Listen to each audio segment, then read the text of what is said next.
My name's Ross Winkler, and I make luxury leather goods for the Benchmade and classic fly fishing market. Cases like mine end up being points to brag about.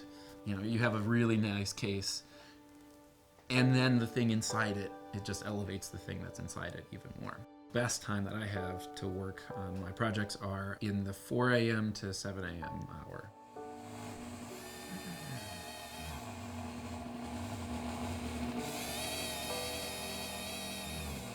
And that's my longest stretch of time during the day. Then I get another couple, 2.5, 3 hours in the day, depending on how well my kids sleep. I worked for a beer company in the accounting office, and in accounting I literally just shuffling papers from one side of my desk to the other. I decided to make the transition to leather craft, just a sheet of leather, and through skill and practice I turned it into something beautiful. So to make an entire case with trunk handle and a rod, case will take 8 to 9 hours depending on what happens. With the exception of the spine, everything else is sewn by hand. I use a saddle stitch method, which is a very strong method of stitching. I have where the holes will go marked out ahead of time, and then I will use an awl to punch 5 or 10 holes at once, and then I go back and sew those. The whole punching is done by hand, by me, every stitch. Thread is polyester thread, but it's slippery. So before I start sewing, I put some beeswax on it to help every stitch. As tight as I pull it, that's how it stays. For the buckle, it has 2 pieces of end grain that are laminated together. And that was a trick that Arnie Mason had used to increase the longevity of those straps. One of the places that classic accessories like these break are the straps.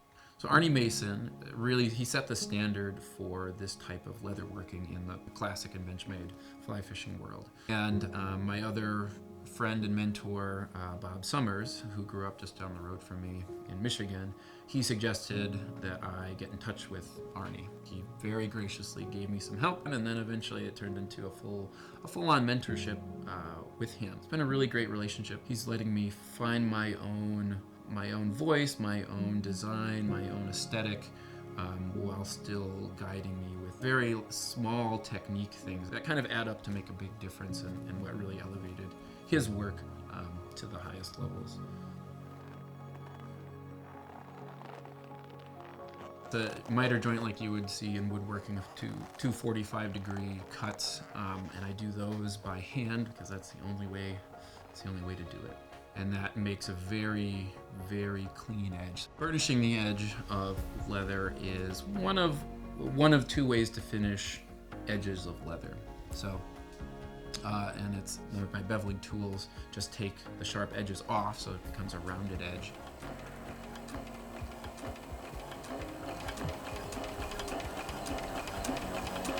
The sewing machine I don't use very much, and I definitely don't use for the accessory pieces on the rod case, but I do use on the spine, and that's because it would take so long to sew the spine by hand. The leather is measured to exactly fit the aluminum tube. So if I go in too far, if I go in, then that really shrinks the amount of space that I have when I try to slide the 2 pieces together.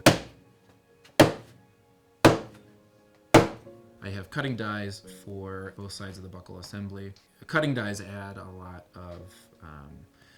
of speed to the process and also precision, so every single one is the same. As with anything, the farther you get into it, the more into the weeds of the details and the stitch lines and the number of stitches per inch and the size of the hole and how the spacing between those holes and the angle of the stitching and how to make those things just right, and the distance from the edge and the heat crease and the stitching and how those things combine to make it look clunky or spread out or really refined, and just those things really appealed to me. So I just like working with leather.